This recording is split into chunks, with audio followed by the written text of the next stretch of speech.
حضور اکرم صلی اللہ علیہ وسلم کی تعلیمات کے حوالے سے ایک غیر مسلم، ایک کرسچن جو ایمان لایا، اس سے پوچھا گیا کہ تیرے ایمان لانے کی وجہ کیا ہے؟ کس چیز نے تجھے حضور اکرم صلی اللہ علیہ وسلم کی ذات سے اتنا قریب کر دیا کہ تو نے کرسچینٹی سے توبہ کر لی اور تو نے اسلام کو قبول کر لیا؟ اس نے کہا کہ حضور اکرم صلی اللہ علیہ وآلہ وسلم کی سیرت کا ایک واقعہ ہے، میں نے وہ واقعہ اسٹڈی کیا تو میری آنکھوں سے اشکوں کی برسات جاری ہو گئی۔ وہ کہتا اس وقت میں غیر مسلم تھا، نن مسلم تھا، لیکن اس ایک واقعے نے میرے دل میں انقلاب برپا کر دیا۔ وہ کیا تھا؟ سماعت فرمائیے۔ حضور اکرم صلی اللہ علیہ وآلہ وسلم اپنے صحابہ کرام علیہم رضوان کے ساتھ بیٹھے ہوئے مسجد نبوی شریف میں،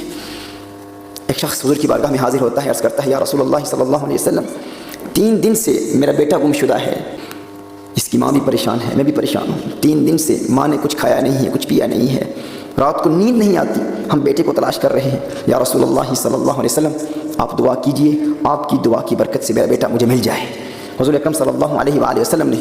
دعا کا ارادہ ہی کیا تھا۔ حضور اکرم صلی اللہ علیہ وسلم کے ایک صحابی فوراً کھڑے ہو جاتے ہیں، وہ کہتے ہیں یا رسول اللہ صلی اللہ علیہ وسلم اس کے بیٹے کو ابھی میں نے مدینہ المنورہ میں مسجد نبوی شریف کے قریب ایک باغ ہے، اس باغ میں دیکھا ہے، وہ کچھ بچوں کے ساتھ کھیل رہا ہے۔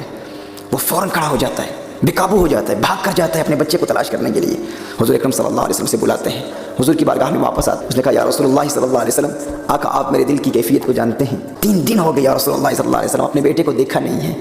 اس کی ماں پریشان ہے، میں پریشان ہوں۔ جو ہی یہ صحابی انہوں نے اطلاع دی کہ میرا بیٹا مدینہ المنورہ میں ایک باغ میں کھیل رہا ہے بچوں کے ساتھ،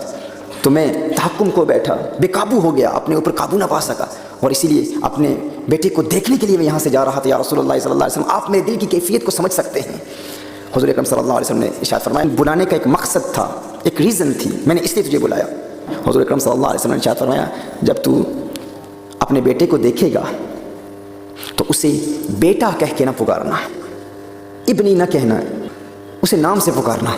اس کا جو بھی نام ہے اس نام سے پکارنا، یہ نہ کہنا میرے بیٹے۔ اس نے کہا یا رسول اللہ صلی اللہ علیہ وسلم اس کی حکمت کیا ہے، وزڈم کیا ہے؟ اب غور کیجیے، یہ وہ جملہ ہے جس کی وجہ سے ایک غیر مسلم ایمان لا چکا ہے۔ مثال تم آپ صلی اللہ علیہ وسلم کی عظمتوں کے ترانے الاپ رہا ہے، ایک جملہ، وہ کیا تھا؟ اس نے پوچھا یا رسول اللہ صلی اللہ علیہ وسلم اس کی حکمت کیا ہے، میں کیوں نہ اسے بیٹا کہوں؟ حضور اکرم صلی اللہ علیہ وآلہ وسلم نے ارشاد فرمایا 3 دن سے تو نے اپنے بیٹے کو دیکھا نہیں ہے، اب جب اچانک تو اپنے بیٹے کو دیکھے گا تو تیرے کلام میں بلا کی مٹھاس ہوگی، اس قدر پیار ہوگا، تو جب انتہائی پیار سے اپنے بیٹے کو پکارے گا، ہے میرے لختے جگر، ہے میری چاند، ہے میری آنکھوں کے تارے، ہے میرے پیارے، ہے میرے بیٹے، تو مجھ محمد کو یہ اندیشہ ہے کہ کہیں ان بچوں میں کوئی یتیم نہ ہو،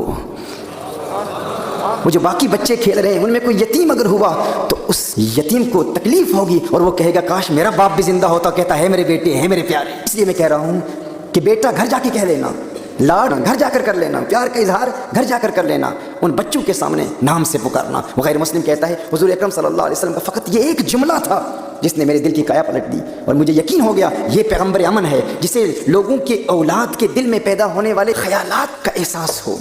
ان کے دلوں کی کیفیات کا احساس ہو، وہ پیغمبر دہشت نہیں ہو سکتا، وہ یقیناً پیغمبر امن و عاشقی محبت و وفاداری ہے صلی اللہ علیہ وآلہ وسلم۔